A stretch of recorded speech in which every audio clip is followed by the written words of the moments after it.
Praise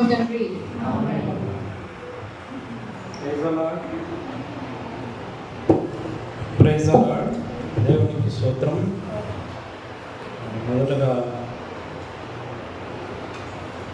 క్షమించండి. Last month రావాల్సింది అన్నగారు పిలిచారు, ఇంతకు ముందు నెలలోనే పిలిచారు, రాలేకపోయినందుకు క్షమించండి.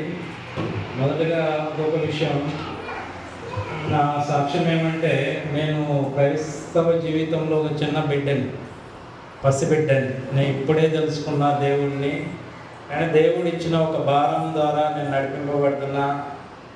చాలామంది చెప్తుంటారు, మన పాస్టర్లు కానీ వీళ్ళు, దేవుడు అంటే నేను వాక్యం చెప్పాలని నాకు ఒక ఆశ కలిగినప్పుడు, ఒక భారం ఇచ్చినప్పుడు, దేవుడిని తెలుసుకున్నాక ఒక చిన్న అంటే వేరే చర్చికి వెళ్తున్నా కూడా నాకెందుకో నా దాహం తీరడం లేదు. నేను వాక్యం చెప్పాలి, ఇంకా కొన్ని విషయాలు తెలియపరచాలి అంటే ఒక లెవెల్కి ఒక మెచ్యూరిటీ దేవుడు ఇచ్చినాక నాకు సరిపోలేదు. అప్పుడు ఒక చిన్నసెట్టిపల్లి ఒక సంఘంలో అక్కడ చెప్పాలి అని ఒక దేవుడు ఒక తలంపు ఇచ్చినాడు.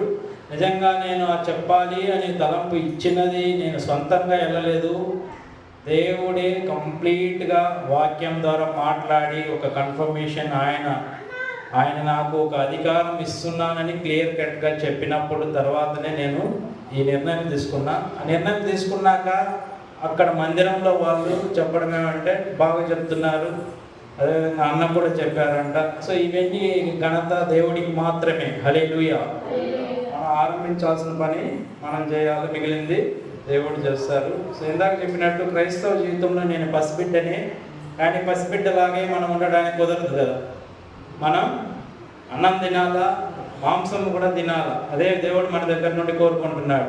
సో ఆ విధంగా ఆ స్టేజెస్లో కూడా మనల్ని దేవుడు నడిపించాలి. ప్రతి ఒక్కరి జీవితంలో మీరు తెలుసుకోవాల్సింది, దేవుడు మిమ్మల్ని ఒక వ్యాధితో చూడాలని కోరుకోలేదు, ఒక బాధతో చూడాలని కోరుకోలేదు.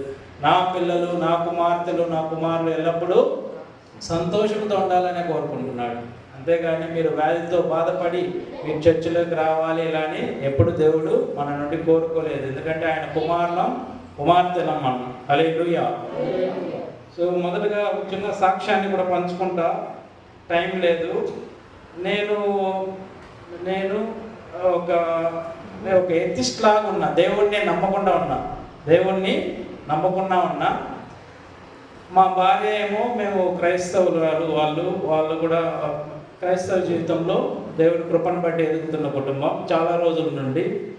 మ్యారేజ్ చేసుకున్నా కూడా తను కూడా ఏ రోజు నన్ను ఇబ్బంది పెట్టలేదు. అంటే నేను ముందే చెప్పాను, నేను మ్యారేజ్ చేసుకున్నాక నన్ను ఇబ్బంది పెట్టకూడదు, నువ్వు ఇలా మారాలి అంటే క్రైస్తవ జీవితం అంటే అది ఫోర్స్ చేస్తారంట, మారిపోవాలి మీరు అంటే నేను ముందే చెప్పాను, అలా ఏం పెట్టద్దు అంటే తను కూడా నా నిర్ణయాన్ని గౌరవించి ఏ ఒక్కరోజు నన్ను ఇబ్బంది పెట్టలేదు. కానీ ఒకానొక సందర్భంలో, ఇంకా మధ్యలో విషయాలు చెప్పను, ఒకానొక సందర్భంలో దేవుడే నన్ను నడిపించాడు. దేవుడిని తెలుసుకోవాల్సిన సమయం ఆసన్నమైనప్పుడు నాకు తెలియని ఒక బాధ, ఒక డిప్రెషన్ అంటాం, ఏదో ఒక సమాధానం లేదు, ఒక నెమ్మది లేదు మనసులో. కానీ నా మనసులో నేను అనుకునేవాడిని, నా అంత జ్ఞానుడు ఎవరు ఉండరు, నాకు ఎక్కడ దేవుడు, ఏ దేవుడు అనే విధంగా మాట్లాడాను. కానీ తెలియని బాధ, తెలియని సమాధానం కలిగినప్పుడు ఎంతో బాధ అనిపించేది. అప్పుడు కూడా తను చెప్పేది, తెలుసుకోండి ఇప్పటికైనా అంటే అప్పుడు కూడా లేదు దేవుడు లేడని అనుకునేవాడు. ఈ బాధల్లో ఉన్నప్పుడు ఒకరోజు చాలా విపరీతమైన, మేము కాలేజీలో పనిచేస్తాం, టీచింగ్లో, మెడికల్ కాలేజీలో పనిచేస్తాం. ఒకరోజు విపరీతమైన బాధ కలిగినప్పుడు రోమీయులకి 8, రోమీయులు అధ్యాయం 8, రోమీయులకి 8లో ఇక్కడ చూస్తే రోమీయులు 8:5 వాక్యంలో శరీరానుసారులు శరీర విషయముల మీద మనస్సు ఉంచుడు, ఆత్మానుసారులు ఆత్మ విషయముల మీద మనస్సు ఉంచుడు. శరీరానుసారమైన మనస్సు మరణము, ఆత్మానుసారమైన మనస్సు జీవము సమాధానమై ఉన్నది. హల్లెలూయా. అప్పుడు ఒక చిన్న షార్ట్ వచ్చింది, యూట్యూబ్లో షార్ట్ చూస్తా, ఆత్మానుసారమైన మనసు జీవము సమాధానం గలదే అని వాక్యం దేవుడు నా ద్వారా మాట్లాడాడు. నేను అప్పుడు అనుకున్నా, ఆత్మానుసారమైన మనసు అంటే ఏంది, నాకున్న సమస్య ఏంది? నాకున్న సమస్య శరీరానుసారమైన మనసుతో ఉన్నా, కానీ ఆత్మానుసారమైన మనసు ఏంది అని తెలుసుకోవాలని ఎంతో ఆశగా ఉన్నప్పుడు అప్పుడు దేవుడు ఆ వాక్యం ద్వారా నన్ను ఈ బైబిల్ చదవడానికి ప్రేరేపించాడు. ఒకటి హోషేయ 4:6లో చెప్పినట్టు నా జనులు జ్ఞానం లేకనే నశించిపోతున్నారు అంటున్నాడు దేవుడు. మనుషులకి జ్ఞానం లేకనే నశించిపోతున్నాం. దేవుడి నుండి మనం దూరం వేరు చేయబడుతున్నాం అంటే అది కేవలం మన జ్ఞానం లేకనే మాత్రమే. మన జ్ఞానం సరిపోవడం లేదు. సో మన జ్ఞానం ఎలా వస్తుందంటే కేవలం బైబిల్ చదవడం ద్వారా మాత్రమే మన జ్ఞానాన్ని మనం దేవునికి అందుకోగలం. ఓకే, సో ఆ విధంగా ఉన్నప్పుడు ఆత్మానుసారమైన మనస్సు జీవం సమాధానం కలదు. కానీ నాకున్న సమస్య సమాధానం లేదు. సమాధానం కావాలంటే ఏం చేయాలి? నేను ఆత్మానుసారమైన మనసు గురించి తెలుసుకోవాలి. అప్పుడు నేను ఎతకడం స్టార్ట్ చేశా. చాలామంది వాక్యాలు విన్నా, అయినా నాకు ఆ ఆత్మ అనే విషయంలో నాకు ఎక్కడ సరిపోలేదు. ఎంతోమంది వాక్యాలు విన్నా తర్వాత దేవుడు ఒక మంచి పాస్టర్ని నడిపించాడు, ఇంగ్లీష్ పాస్టర్ని. నా మనసులో ఏదైతే ఉందో ఆయన తేట తెల్లంగా దేవుడు ఆయన ద్వారా మాట్లాడిస్తున్నాడు. అప్పుడు తెలుసుకున్నా ఆత్మ అంటే ఏంది, మనసు అంటే ఏంది, జీవం అంటే ఏంది, సమాధానం అంటే ఏంది. అది తెలుసుకోవాలి. నాకున్న సమస్య పోవాలి. ఎప్పుడైతే నేను సమాధానం లేకున్నానో, ఎప్పుడైతే నేను ఆత్మానుసారమైన మనసుల గురించి తెలుసుకున్నానో అప్పుడు నాలో సమాధానం పొందుకున్నా. Hallelujah, all glory to God, only all praise to God. అప్పుడు ఆ సందర్భంలో 1 తెస్సలోనిక 5:23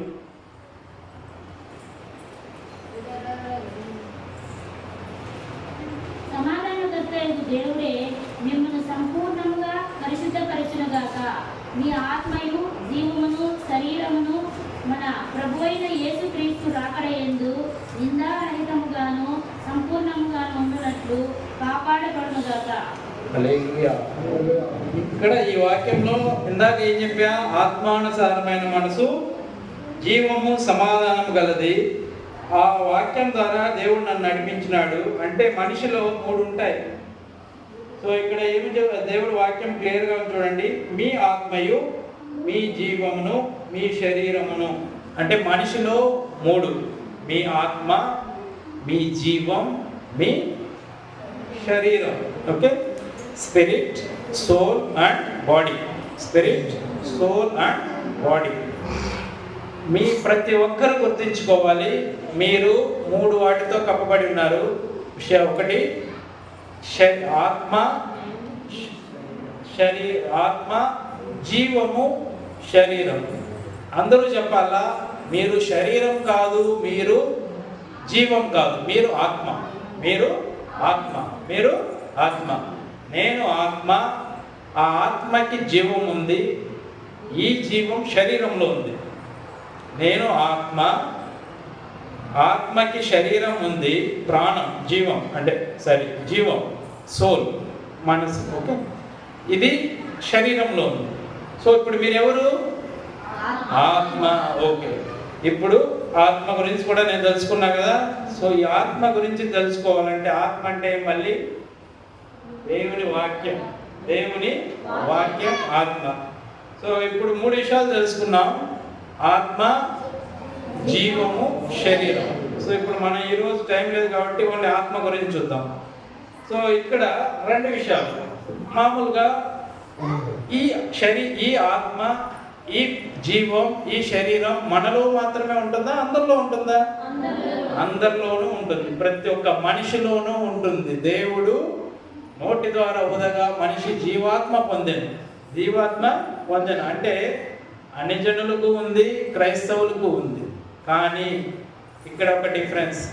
అన్ని జనులలో దేవుణ్ణి తెలుసుకొని వాళ్ళలో ఆ స్పిరిట్, ఆత్మ, చచ్చిపోయిన ఆత్మ, ఇట్ ఈస్ డెడ్, చచ్చిపోయిన ఆత్మ చనిపోయి ఉంటుంది. ఏ విధంగా చనిపోయి ఉంటుంది? అది ఆదాము ఆత్మ. ఎప్పుడైతే దేవునికి విరోధంగా దేవుడు చేయకూడదని చేశారో అక్కడే మనుషుల ఆత్మ దేవుడి నుండి విభజించబడింది, అది విరోధమైంది.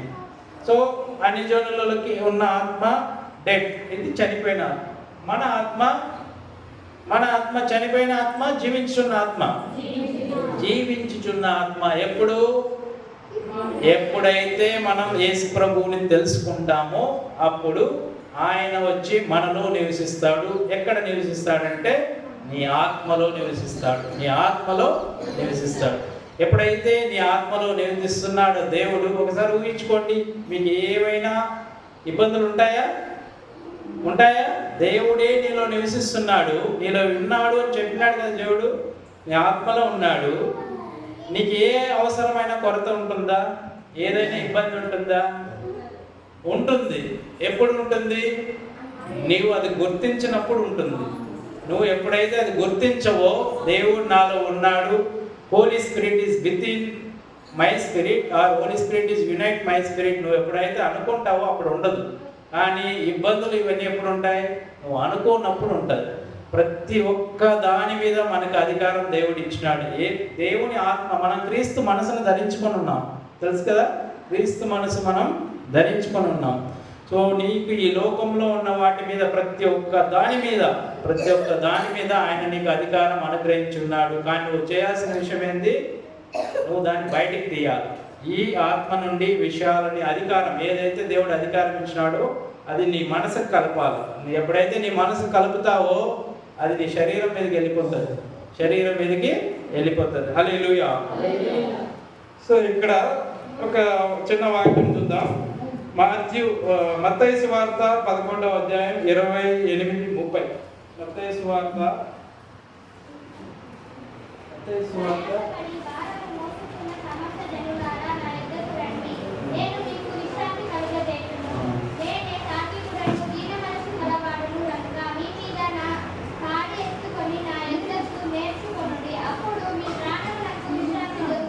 హల్లెలూయా. మత్తయి 11 పేజ్ నెంబర్ చెప్పండి. టైం ఉంటుంది.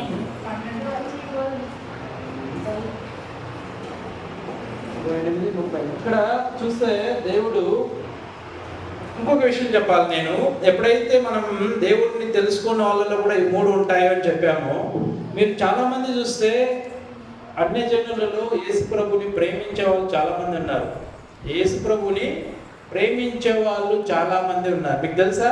అందరు దేవుళ్ళతో పాటు వాళ్ళు కూడా పటాలు పెట్టుకుంటారు, ఫొటోస్ పెట్టుకుంటారు దేవుడిని. కానీ వాళ్ళు ఏ రీతిగా దేవుడిని ఎరుగుతున్నారు? వాళ్ళు ఆయన ఒక శరీరంగా చూస్తున్నారు. వాళ్ళు ఆయన్ని ఒక శరీరంగా మాత్రమే చూస్తున్నారు. కానీ ఎప్పుడైతే ఆ శరీరంగా చూడకుండా దేవుని వాక్యానికి స్థానం ఇస్తారో అప్పుడు ఖచ్చితంగా పరిశుద్ధాత్మ దేవుడు వాళ్ళలో పనిచేస్తాడు. ఇది ఒక్కటే ప్రాబ్లం. వాళ్ళైతే శరీర రీతిగా ఎంతగానో ప్రేమిస్తారు. యేసు ప్రభు ప్రేమ గురించి తెలుసు, అన్ని విషయాలు తెలుసు, కానీ వాళ్ళు దేవుని వాక్యానికి చోటివ్వరు. అందువలన వాళ్ళు దేవుడి నుండి వేరు చేయబడతారు. ఇక్కడ మనం ఇందాక చూసినట్టు కూడా మొదటి కొరింథీయులు మళ్ళీ చెప్తా. ఇప్పుడు ఈ విషయం చూస్తే ఇక్కడ దేవుడు మన ద్వారా చెప్తున్నాడంటే, ప్రయాసపడి భారం మోసుకొనుచున్న సమస్య జనులారా నా యొద్దకు రండి, నేను మీకు విశ్రాంతి కలుగజేతును, నేను సాత్వికును, దీన మనసు కలవాడును అని చెప్తున్నాడు. చివరగా అప్పుడు మీ ప్రాణములకు విశ్రాంతి దొరుకును. హల్లెలూయా. ఇక్కడ మీ ప్రాణములకు విశ్రాంతి దొరుకును, మీ ప్రాణములకు విశ్రాంతి దొరుకును. ఇందాక చదివినాం, ఆత్మ, జీవము, శరీరం. ఆ జీవాన్ని ప్రాణంగా పెట్టుకోండి. జీవం ఆర్ ప్రాణం రెండు ఒకటే. జీవం ఆర్ ప్రాణం. ఎప్పుడు మనకి ప్రాణానికి ఇక్కడ విశ్రాంతి దొరుకుతుంది? ఎప్పుడు మన ప్రాణానికి విశ్రాంతి దొరుకుతుంది? ఈ వాక్యంలో దేవుడు ఏం చెప్తున్నాడు? నా యొద్దకు రండి, అప్పుడు మీ ప్రాణములకు విశ్రాంతి దొరుకును అని ఉంది కదా. వినాలా? నేను సాత్వికుడను, దీన మనసు గలవాడును గనక మీ మీద నా కాడి ఎత్తుకొని నా యొద్దకు నేర్చుకొనుడి, అప్పుడు మీ ప్రాణములకు విశ్రాంతి దొరుకును. అంటే మనం ఎప్పుడైతే మనం ఆత్మ దగ్గరికి పోతామో అప్పుడు మన ప్రాణానికి విశ్రాంతి దొరుకుతుంది. అప్పుడు మన ప్రాణానికి విశ్రాంతి దొరుకుతుంది. హల్లెలూయా. ఇక్కడ ఇదే విధంగా ఇక్కడ ఫస్ట్ నేను 3 విషయాలు చెప్పి ముగిస్తానండి. ఒకటి, అసలు ఆత్మ ఎలా వచ్చింది దేవునిలో, పరిశుద్ధాత్మ ఎలా, ఆ పరిశుద్ధాత్మ దేవుడు మనలో ఎలాగ వచ్చాడు, ఈ విషయాలు చూద్దాం. ఫైనల్గా ఈ ఆత్మని మనం పొందుకొని ఏం చేయాలి, దీనివల్ల మనకు ఉపయోగం ఏమవుతుంది, ఈ క్రైస్తవ జీవితంలో ఈ ఆత్మ ఫలాలను ఎలా వాడాలి, ఈ విషయాలు చూద్దాం. మొదటగా ఇక్కడ చూస్తే ఆదికాండం 1:2. ఆదికాండం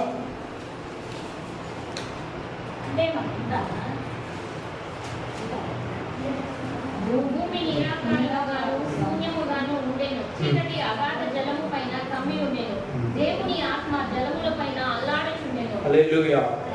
ఇక్కడ ఫస్ట్ మనం చూస్తాం ఆత్మ అనే పదాన్ని మనం చూస్తాం. దేవుని ఆత్మ, దేవుడు ఆత్మ. ఆరాధించువారు దేవుణ్ణి ఆత్మతోనూ సత్యంతోనూ ఆరాధింపవలనని దేవుడు వాక్యంలో చెప్పాడు కదా. దేవుని ఆత్మ జలములపై అల్లాడుచుండెను అంటే ఇక్కడే మనకు ఒక ప్రూఫ్ ఏమంటే హోలీ స్పిరిట్, పరిశుద్ధాత్మ దేవుడు బిగినింగ్ నుండి ఉన్నాడు, ఆరంభం నుండి మనకి ఉన్నాడు, ఏ ఎగ్జిస్టెన్స్లో ఉన్నాడు. పరిశుద్ధాత్మ దేవుడు ఫస్ట్ నుండి ఉన్నాడు. పరిశుద్ధాత్మ దేవుడు ఆజ్ఞయిస్తే వెలుగు కమ్మంటే వెలుగు అయింది, చీకటి కమ్మంటే చీకటి అయింది. సో ఇక్కడ ఒకటి ఫస్ట్ వచనంలో దేవుని ఆత్మ జలములపై ఉండెను, అది కేవలం పరిశుద్ధాత్మ దేవుడు ఆజ్ఞను బట్టి ఆ వెలుగు చీకటి కలిగను. అదేవిధంగా సెకండ్ ఇక్కడ చూస్తే యోహాను సువార్త 6:44. యోహాను సువార్త 6:44.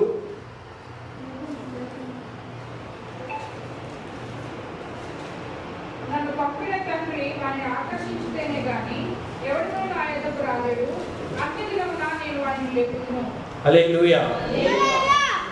ఎవరైతే క్రైస్తవ జీవితంలోకి ఎలా నడిపింపబడుతున్నారు, తండ్రి వద్ద మనం ఆకర్షింపబడాలి. అంటే పరిశుద్ధాత్మ దేవుడు ఎవరంటే వాళ్ళ క్రైస్తవ జీవితంలోకి రాలేరు, వచ్చినా కూడా నిలవలేరు. ఇంకోటి మరీ ముఖ్యంగా మనం దేవుని దగ్గరకు వస్తున్నామంటే అది కేవలం మన గొప్పతనం కాదు, పరిశుద్ధాత్మ దేవుడు మన జీవితం పట్ల ఉన్న ప్రణాళిక మాత్రమే. హల్లెలూయా. ఆయన ఆకర్షిస్తే గానీ మనం దేవుని వద్దకి, తండ్రి వద్దకి రాలేము. సో ఈ విధంగా అక్కడ ఒక ఫ్రూట్ మనకు దేవుడు చెప్తున్నాడు. మరి ముఖ్యంగా ఇక్కడ చూస్తే ఆదికాండం 2:7 వాక్యం. దేవుడైన యెహోవా నేల మట్టితో నరుని నిర్మించి వాని నాసికారంధ్రములో జీవవాయువును ఊదగా నరుడు జీవాత్మ అయ్యెను. హల్లెలూయా. దేవుడైన యెహోవా నేల మట్టితో నరుని నిర్మించి వాని నాసికారంధ్రంలో జీవవాయువును ఊదగా నరుడు ఏమయ్యాడు? జీవము ఆత్మ అయ్యాడు. జీవము ఆత్మ. సో ఇక్కడ జీవము ఆత్మ ఎవరి ద్వారా వచ్చింది? దేవుడి ద్వారా. మన నోటితో ఊదగా మనం నరుడు జీవం పొందుకున్నాడు, ఆత్మ పొందుకున్నాడు. ఇప్పుడు శరీరాన్ని దేవుడు ఏం చేస్తున్నాడు? శరీరాన్ని నేల మంటితో చేస్తున్నాడు. శరీరాన్ని నేల మంటితో చేసి ఊదగా మనం జీవం పొందుకున్నాం, ఆత్మను పొందుకున్నాం. హల్లెలూయా.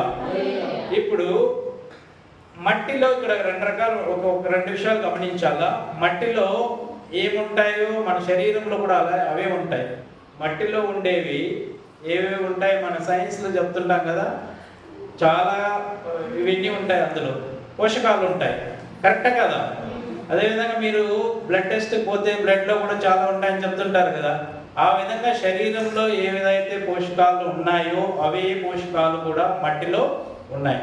ఇప్పుడు ఒక ఎగ్జాంపుల్ చెప్పాలా. ఒక సేవకుడు చెప్తే విన్నా నేను. ఒక సైంటిస్ట్ అంట, ఫార్మకాలజీ సైంటిస్ట్, మెడికల్ సైంటిస్ట్, ఇవి ఎక్కడి నుండి వచ్చాయో అని కనుక్కోవడానికి దాదాపు 50 సంవత్సరాలు పట్టిందంట ఆయన.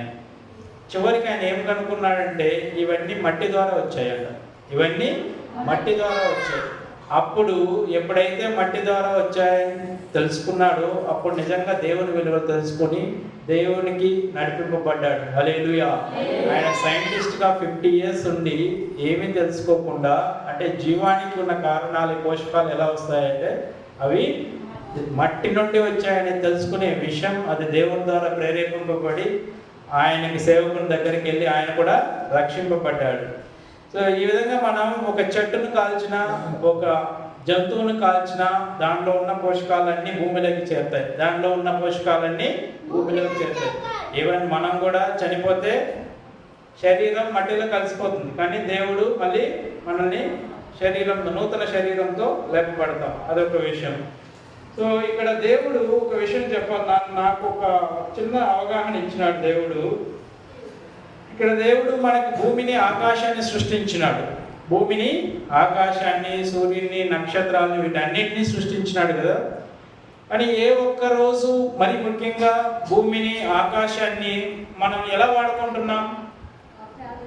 భూమిని, ఆకాశాన్ని వాటి మీద ఆధారపడి వాడుకుంటున్నాం. కరెక్టా కదా? వాటిని నువ్వేమన్నా శాసిస్తున్నావా? లేదు కదా. ఇంకా చెప్పాలంటే అవే మనల్ని శాసిస్తున్నాయి. మనం భూమిని, ఆకాశాన్ని ఆధారపడుతున్నాం, వాటి మీద ఆధారపడి వాడుకుంటున్నాం, ఆధారపడి ఫలాలను పొందుకుంటున్నాం. ఇదే విధంగా కొత్త నిబంధనలో కూడా మనం ఒక విషయం గుర్తుంచుకోవాలా, దేవుని మీద ఆధారపడడం నేర్చుకోవాలి. దేవుని మీద ఆధారపడడం, పరిశుద్ధాత్మ మీద ఆధారపడడం. క్రైస్తవ జీవితంలో ఏవో కొత్త చేసేయాలనే విషయాలు కాదు, కానీ నువ్వు ఎంతగా దేవుని వాక్యానికి లోబడతావో అదే దేవుడు నీ నుండి కోరుకుంటున్న విషయం. ఓకే, మనం ఎంతగా దేవుని వాక్యానికి సరెండర్ అవుతున్నాం, ఎంతగా ఒబీడియన్స్ చూపిస్తున్నాం, ఎంతగా దేవుని వాక్యానికి లోబడుతున్నాం అనేది కీ పాయింట్. ఈ క్రైస్తవ జీవితంలో విజయము అపజయము ఉంటుంది. ఎప్పుడైతే నువ్వు దేవుని వాక్యానికి లోబడతావో ఖచ్చితంగా దేవుడు నిన్ను విజయం వైపు నడిపిస్తాడు. హల్లెలూయా, హల్లెలూయా. సో ఈ విధంగా చూస్తే ఇంకొక విషయం, ఆదికాండం 2:7 చదివాం కదా. యోహాను సువార్త 4:24, యోహాను సువార్త 4:24 పేజీ నెంబర్ ఇంకను చెరసాలలో వేయబడి ఉండలేదు. 4:24 దేవుడు ఆత్మ కనుక ఆయన ఆరాధించువారు ఆత్మతోనూ సత్యముతోనూ ఆరాధించవలెను. హల్లెలూయా. ఇక్కడ దేవుడు ఇందాక చెప్పా, దేవుడు ఎలా ఉన్నాడు? ఆత్మ అయి ఉన్నాడు. ఆరాధించువారు ఆయన్ని మన ఆత్మతోనూ సత్యంతోనూ ఆరాధించుకోవాలి. ఇక్కడ అదేవిధంగా ఆదికాండంలో 6లో కూడా చూస్తే, నేను జస్ట్ చదివేస్తా చిన్న విషయం. అప్పుడు యెహోవా నా ఆత్మ నరులతో ఎల్లప్పుడూ వాదించదు. యెహోవా నా ఆత్మ నరులతో ఎల్లప్పుడూ వాదించదు. ఎప్పుడైతే మనం దారి తప్పిపోయామో దేవుడు చెప్తున్నాడు, ఆత్మ ద్వారా మనతో మాట్లాడుతున్నాడు, నరులతో నేను ఎల్లప్పుడూ వాదించను. ఇక్కడ నేను ఈ వాక్యం చదువుతున్నప్పుడు దేవుడు ఆత్మ కనుక ఆయన ఆరాధించువారు ఆత్మతోనూ సత్యంతోనూ ఆరాధింపవలను అనే వాక్యం. ఇక్కడ కూడా దేవుడు నాకు ఒక చిన్న సాక్ష్యం చూపించినాడు. నేను అంతవరకు ఒక దేవునికి దూరంగా ఉన్నా. దేవునికి దూరంగా ఉన్నప్పుడు ఎన్నో పాపాలు చేస్తున్నాం. ఒక చిన్న విషయం చెప్తా. అప్పుడు వాళ్ళు మామూలు వాళ్ళు వస్తే వాళ్ళు క్రైస్తవ జీవితం తెలుసుకున్న వాళ్ళు, మేమేమో ఈ హిందూయిజంలోనే ఉన్నాం. వాళ్ళు వస్తే ఏదో ఈ మేక ఏమైనా కట్ చేస్తే గుడికి పోయి దాన్ని తీసుకొచ్చి వాళ్ళకి తెలియకుండా పెట్టేసేవాడిని. వేరెక్కడో కట్ చేశారు అని పెట్టేసేవాళ్ళు. ఇవన్నీ తెలుసుకుంటే ఇంకా చాలా విషయాలు ఉన్నాయి.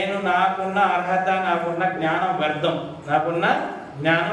నేను అప్పుడు క్వశ్చన్ వేసుకున్నా, అంటే నాలో ఏం ప్యూరిటీ లేదు. మామూలుగా అయితే ఇక్కడ ఒకటి, ఎంత నువ్వు మంచివాడుగా ఉన్నా, ఎంత మంచి విషయాలు చేసినా నువ్వు దేవుని దగ్గర సరైన రీతిగా నిలబడలేవు.